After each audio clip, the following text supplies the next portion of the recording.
Hello everyone, by the way, I am Mary Jane Lawan Cataga and I am here to discuss to you the conic section parabola. According to the definition, parabola is a set of all points in a plane equidistant from a fixed point and a fixed line in the plane. A fixed point is called the focus of the parabola, and a fixed line is called the directrix. Always remember, the length of the focus from the vertex is equal to the length of the directrix from the vertex.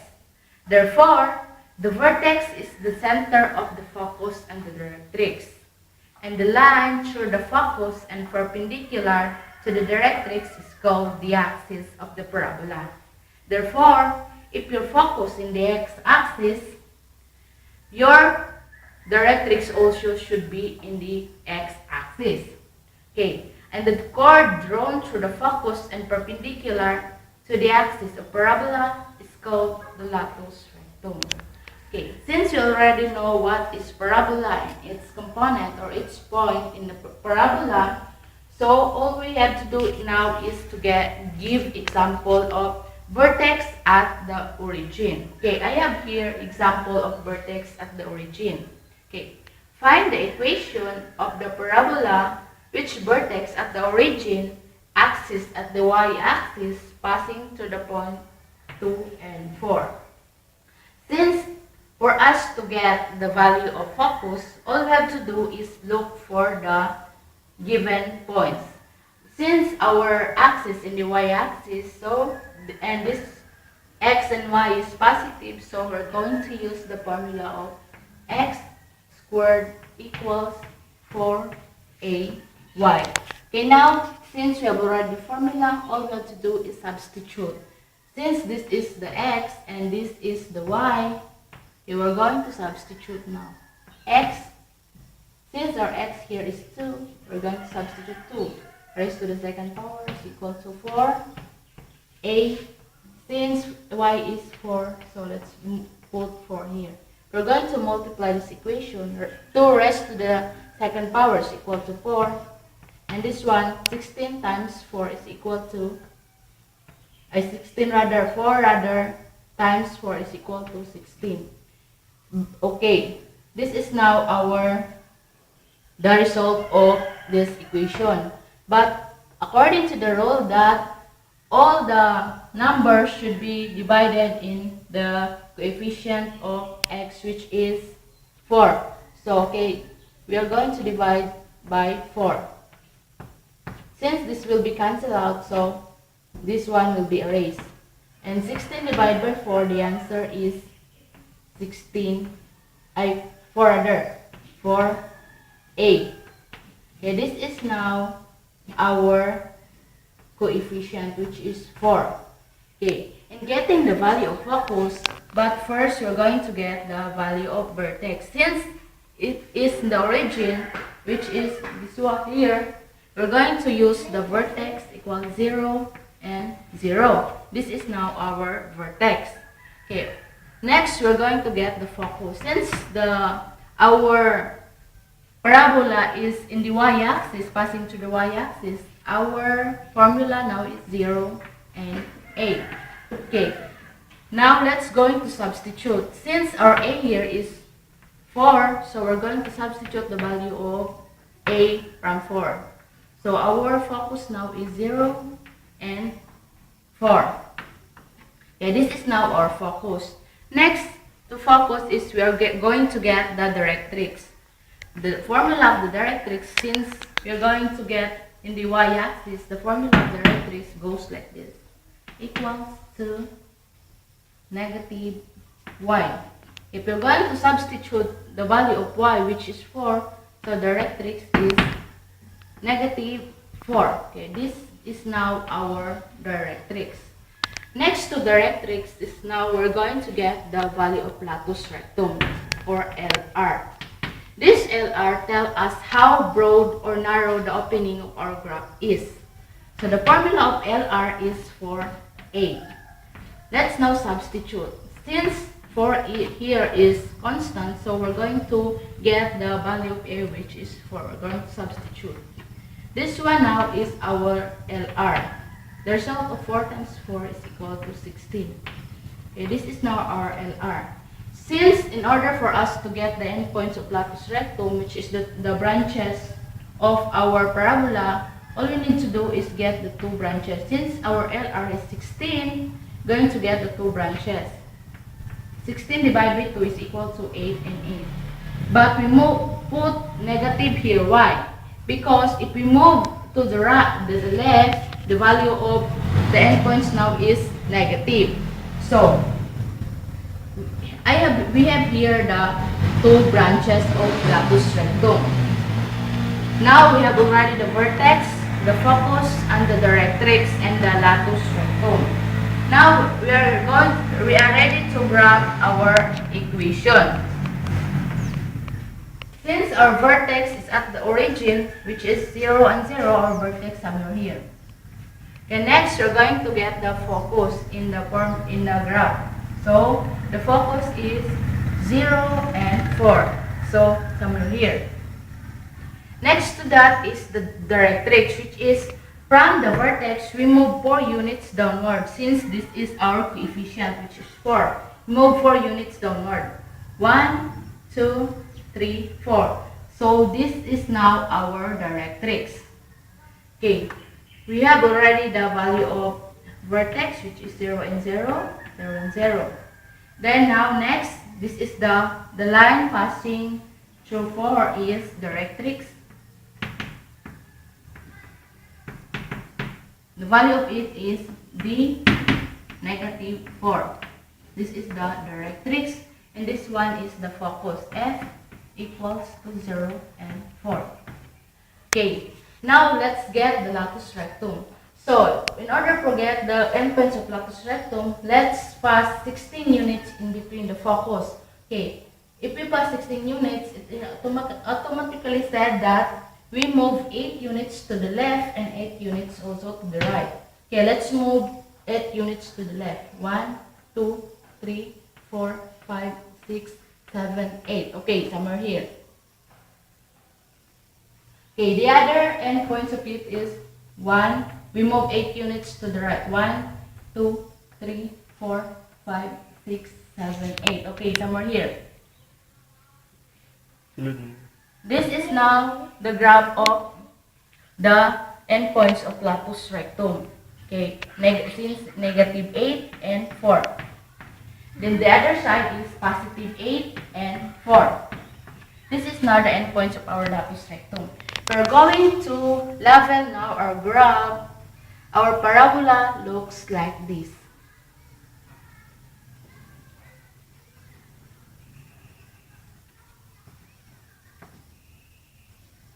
You should transfer this one. Cannot be seen. 8, 4. 8 and 4. Okay.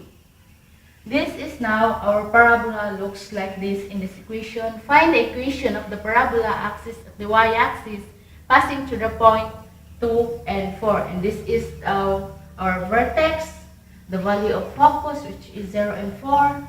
The endpoints of latus to endpoints of latus rectum, which is negative, comma 4, negative 8, comma 4 rather, and positive 8, comma 4.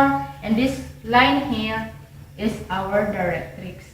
Now this is the graph of our equation. Since we already finished the first equation, which is vertex at the origin, now let's proceed to the vertex at the point H and K. This is now our equation. Example number 2. Given the equation x squared plus 4x plus 12y equals 56 equals 0, change the equation from the general form to standard form, then find the vertex, the focus, the directrix, and the latus rectum, then graph. In this equation, we must write first the equation here. Plus 4x plus 12y minus 56 equals 0. Okay, in order for us to arrive in this formula, all we have to do is group, according to the rule, group all the x and group all the y. Since this is our x and this is our y, but according to the rule that we must x must remain to the left side and y must transpose to the other side. This is our x, this is our y, so y will be transposed to the other side. But always remember, in transposing number to the other side, the number being transposed is the sign of it will be changed. So if this one will be transposed or transferred, it will become x squared, since this will be remain plus 4x equal to this one will be transferred to the other side, so positive 12 become negative 12y. Since this one will be transferred also, so it will become positive 56. So this is now our equation, new equation. Since this one is not yet from here, so all we have to do is do the completing the square. In completing the square, we must divide the coefficient of x by 2, then raise to the second power. We're going to divide 4 by 2, then raise to the second power. The answer of 2 raised to the second power, the answer is 4. So 4 here will be added here, and also according to the rule, we add number from x, we add also number to y. So our new equation now is x squared plus 4x plus, since we add 4 here, this is the number being added. We also add for positive 4 to the other side, negative 12y plus 56 plus 4. Now this will be added in the number in the value of x and y. Since this one is not yet in monomial form, all we have to do is we must use the distributive property. We're going to distribute this equation, or x, we put 2x here, x for the x squared, and positive 4 and positive 4, 2 rather. Positive 2 and positive 2. Same result as x squared plus 4x plus 4. So, all we have to do here in the y value, negative 12y, if we're going to add this one, the result is positive 16. Okay, now, since this one is not yet in the standard form of our equation, all we have to do is divide positive 60 to negative 12. What we have to do now, according to the rule, is remain all the coefficient of y to the value of y. So the y here will be separated, so it will put in the open parenthesis. So the answer of 60 divided by 12 will be put also here. So negative rather. Will be negative 5. Since 60 divided by negative 12 is negative 5. Okay, negative 12 will be remain outside according to the rule. So this one is not yet in this form. So all we have to do is we simply simplify the equation. Our equation now become positive 2 raised to the second power. We are going to distribute this equation. X squared, x multiplied by raised to the second power will be x squared, same as here. Then if we're going to multiply this one, same as the result of this equation. Okay, our equation now is in standard form already. But all we have to do for us to get the focus, the vertex, and the directrix of the equation, we have to do is multiply all the sign to the original equation. Since our 12 here is negative, so we're going to use the formula of the standard form, which is x minus h raised to the second power equals negative 4a times y minus k close parenthesis. So negative 12. If we're going to, according to the rule that we must multiply all the sign of the number for us to get the vertex. All we have to do is positive multiplied by minus sign. The answer is negative. So Since our x here is negative 2, so our x here is negative 2. Since this one is negative, if we're going to multiply negative by negative, the answer is positive. So our y now is positive 5. Okay, this one now is our vertex, is the value of x, the value of y. So our vertex here is negative 2 and positive 5. Okay, this is now our vertex. Next, we're going to get the value of our focus. The value, in order for us to get the value of our focus, we must divide this coefficient, which is the 4, to negative 12. Okay, if you're going to divide 4 by 12, negative 12, we will arrive the answer of positive 3. Positive 3. Okay, this positive 3 now will help us to get our focus. Okay, 3 now. From 3, we're going to get the value of 3. Since 3 is our coefficient, so let's move 3 units from the vertex. If this is our vertex, negative 2 and positive 5 somewhere here,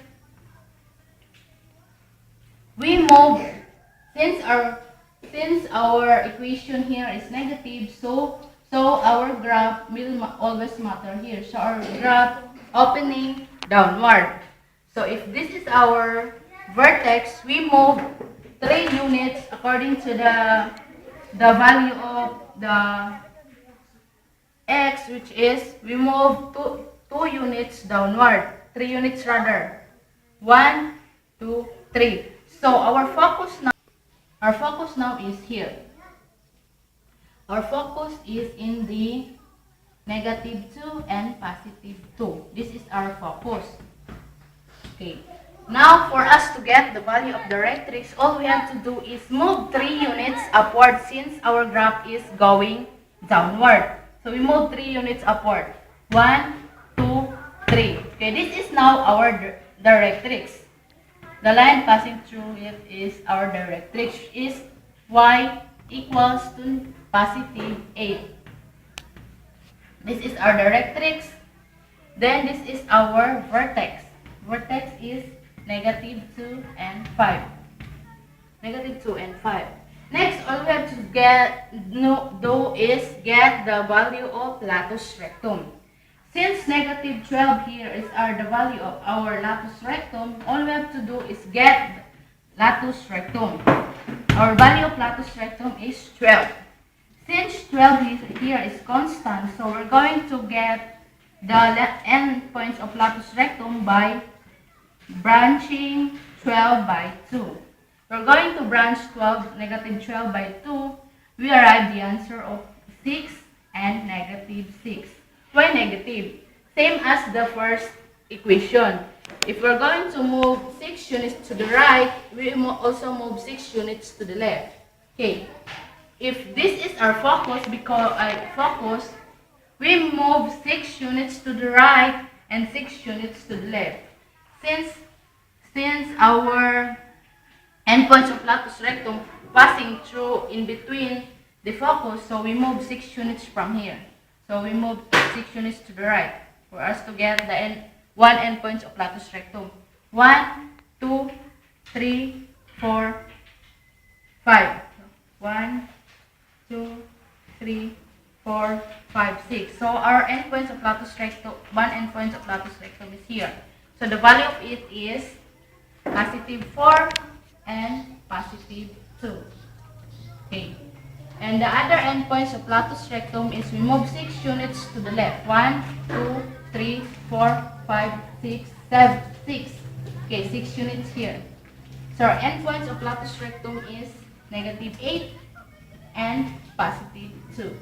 Okay, this now is the endpoints of latus rectum. This line here is our directrix. This one is our focus. This one is our vertex. So we're going to graph now. Our graph look like this from the focus.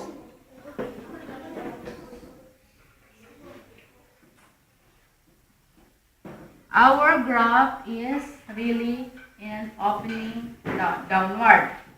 This is now the value of our vertex, which is in the center, the value of our focus, the value of the directrix, the two endpoints of latus rectum, and the directrix passing through the y-axis. Okay, now this is the graph of our parabola, which is in the equation x squared plus 4x plus 12y minus 56 equals 0. Okay, since I already give you all the example or two example rather of vertex at the origin and vertex at the point H and K, I hope that you learn from my discussion. Okay, thanks for viewing. By the way, I am Mary Jane Lawan Cataga again. Thank you.